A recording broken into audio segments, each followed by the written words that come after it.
Parasitic wasps freak me out, and there's a shitload of them. There's so many. There's so many species of parasitic wasps. Yeah.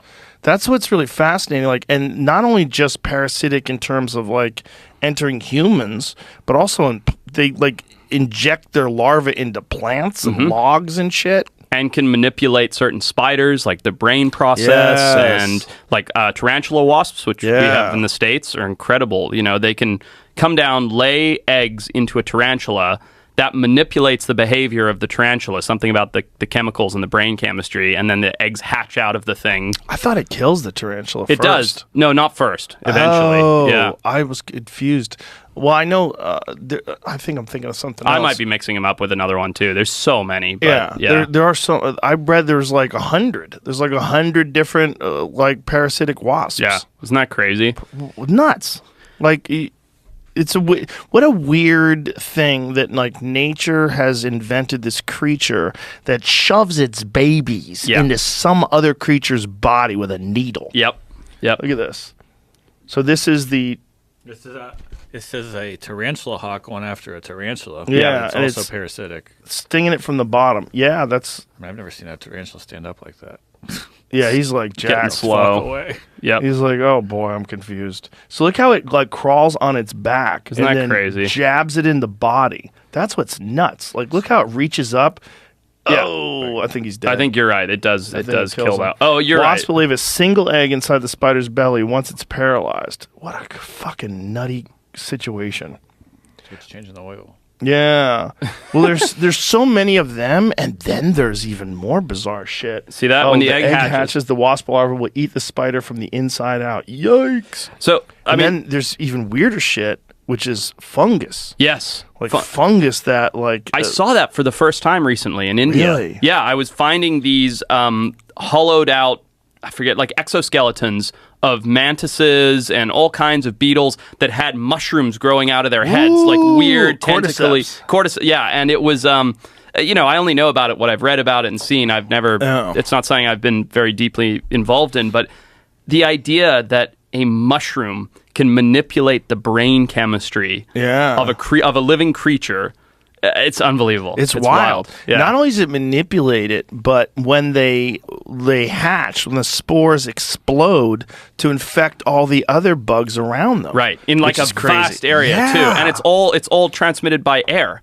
So they just have to like be around, and then it's like, oh, now I got a mushroom growing out my brain. And what's also wild is that ants realize this is happening, so they will drag an infected ant far away from their colony. Oh, I didn't know that. So that it explodes on its own. That's fascinating. Yeah. I didn't know that. Yeah, they figured it out. Like, how do ants fucking communicate? Because like if you see like leafcutter ants, which I have in my neighborhood, leafcutter ants colonies that they have underground, where there are these sophisticated systems of ventilation, and they're literally fermenting leaves down there. It's like, what? I know. How do you know? How are you doing this? How are you building a village? And like like just recently, I saw this thing where these ants made a rope to cross this like big bed. Did you see that? The little dangly rope. It's incredible. They linked arms. Yeah, someone's going to drown. Someone has to go down.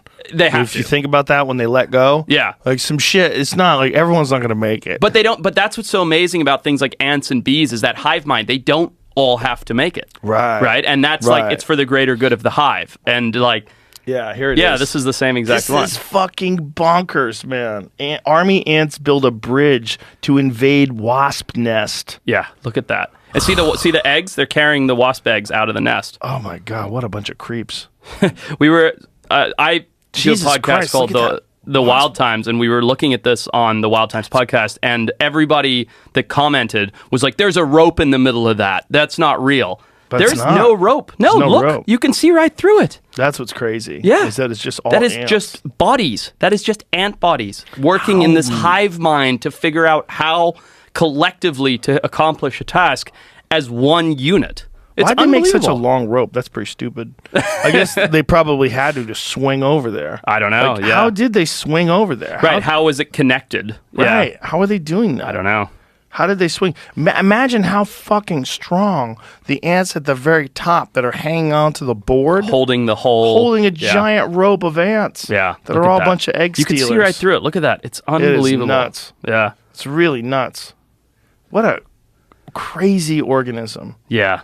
And the fact that they're the biomass of ants, I think the biomass of ants on Earth is equal to the biomass of humans. Oh, really? I thought it was actually more. I thought there was more biomass of ants than there are of human beings. Wow, is that true? Let's find out that. It's pretty impressive enough with 8 billion fatso humans. Correct. And these little bitty tiny things weigh as much as us. If they weigh more, that's even crazier. I used to work on a project. See what that number is. It's, hold on, I'm trying to understand it. It says the ant biomass is around 20% of human biomass, or the mass of carbon from nearly 8 billion humans now living. So I don't understand what it's saying. Mass of carbon? So I don't know why I brought that up. The ant biomass also weighs around 12 megatons, which is about the equivalent of 2 pyramids of Giza on a scale. Wow. Huh. That's cool. That's two pyramids of ants. This other thing says ants make 2/3 of all the insects. Really? So it's only 20% of the biomass, human biomass. Oh. I was totally wrong. Sounds better when you say as much. Yeah, let's go back to the other way. Yeah. Even 20% when you see how fucking little they are. Yeah, I know. I mean, what are they, like 1/1,000,000th of a human? If that, right. Yeah, they weigh nothing. I used to work at the California Channel Islands in front of Santa Barbara where I live, and one of the projects that I worked on for way too long was ant eradication.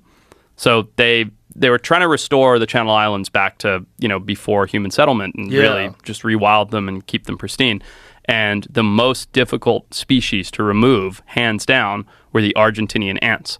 So all over California, we have these invasive Argentine ants, and they, on one boat or another, they'd made it over to the islands. And it's just like, how do you remove that? It's easy to remove pigs or sheep or whatever from an island because it's a closed off area, but trying to remove millions of ants, I mean, it's massively difficult. The channel